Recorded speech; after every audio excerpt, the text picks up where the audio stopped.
Les contes de Papy et Mamie Grange.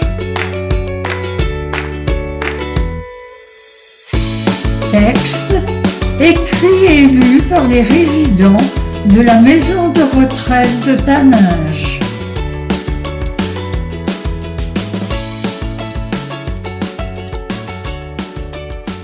Elfie, le lutin farceur. Le Père Noël est à son bureau. Lutin, enquêteur, lui a remis la liste de 30 familles d'enfants sages pour accueillir 30 lutins en vacances. Concentré, il est tout à son travail du jour. Il lui faut déterminer quels sont les lutins qui partiront rejoindre les familles sélectionnées pour quelques jours de vacances bien méritées. Tout affairé qu'il est, Père Noël n'entend pas la porte de son bureau s'ouvrir. Il n'entend pas non plus Lutin farceur se glisser dans l'entrebâillement. Père Noël, et moi, je suis sur la liste, moi. Père Noël sursaute. Lutin farceur, je ne t'avais pas vu. Attends un peu, je suis en train de réfléchir. Mais Lutin farceur lui demande à nouveau. Père Noël, je vais partir en vacances, moi. Attends un peu, lutin farceur. Tu vois bien que je suis occupé. Reviens dans 10 minutes, nous en reparlerons. À peine 2 minutes se sont écoulées. Lutin farceur ne peut s'empêcher de demander au Père Noël. C'est bon? Ça fait 10 minutes, là? Pas encore, lutin farceur. Tu viens seulement de me poser la question. Il faut dire que Lutin farceur est tellement impatient. Et maintenant? Père Noël commence à perdre patience. Il ne parvient pas à se concentrer avec ce petit lutin qui le dérange toutes les 2 minutes.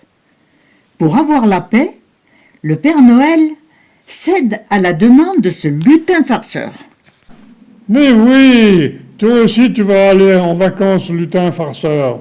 À peine le Père Noël a-t-il prononcé ces quelques mots que Lutin farceur sort sans attendre du bureau en bondissant de joie. Yes, je vais aller en vacances. C'est ainsi que Lutin farceur se retrouve en vacances dans la charmante famille de Martin.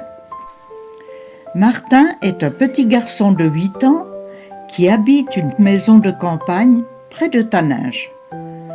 C'est un garçon doux et intelligent, un brin timide, qui s'occupe beaucoup ces derniers temps de sa petite sœur.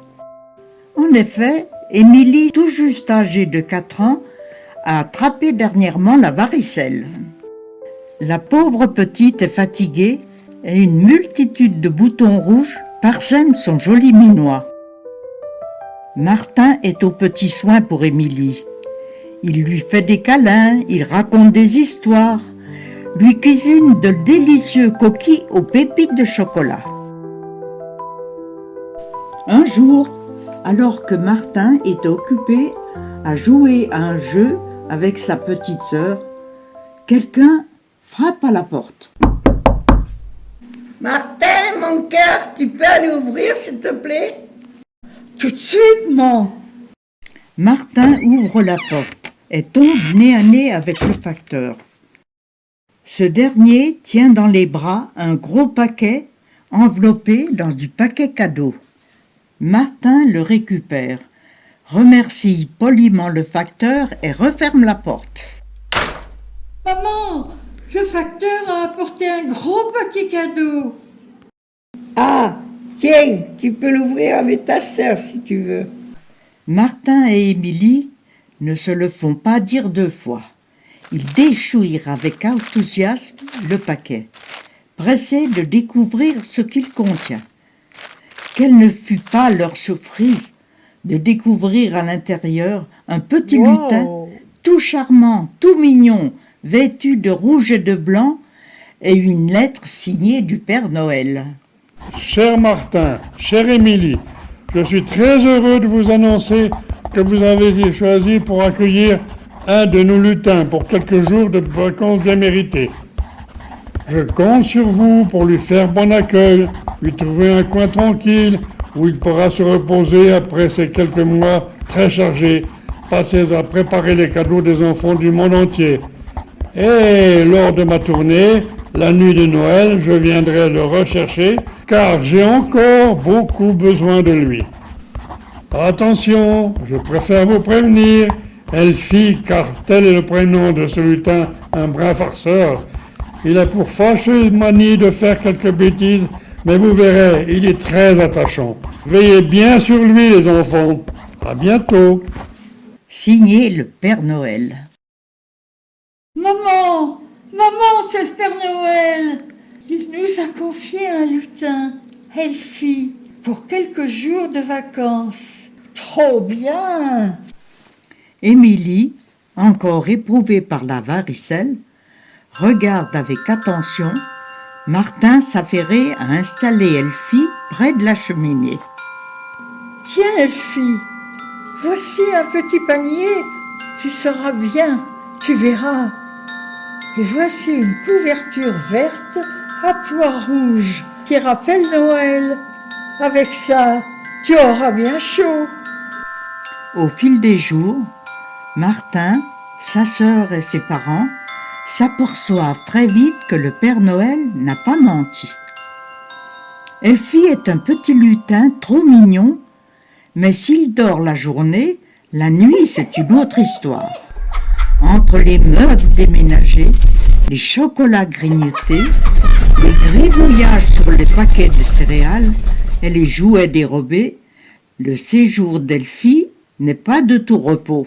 Pas une nuit ne passe sans que le petit lutin ait trouvé un nouveau tour à jouer à la petite famille de Martin.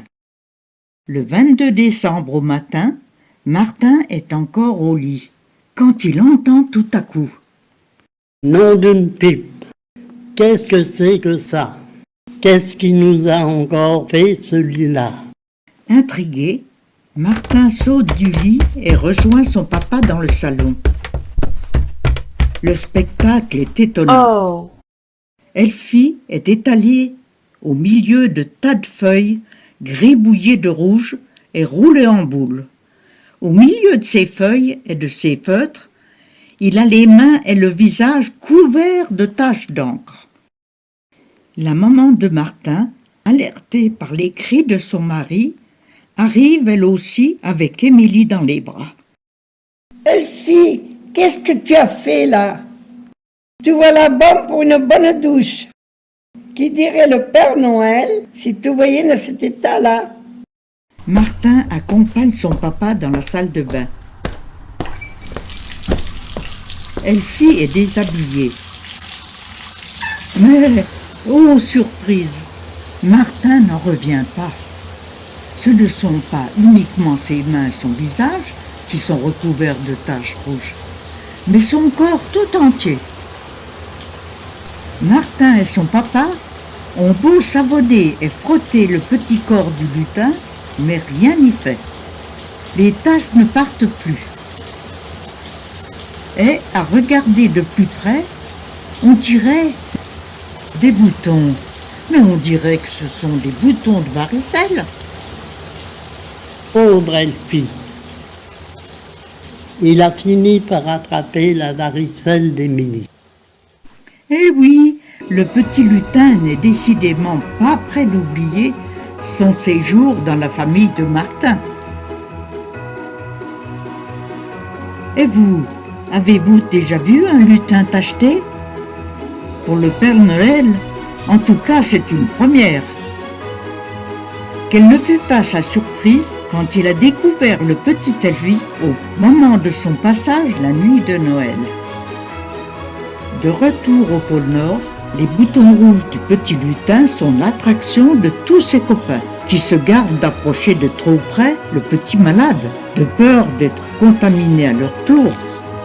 Heureusement, on peut compter sur Mère Noël pour lui prodiguer les meilleurs soins et avec beaucoup d'amour le chouchoutait.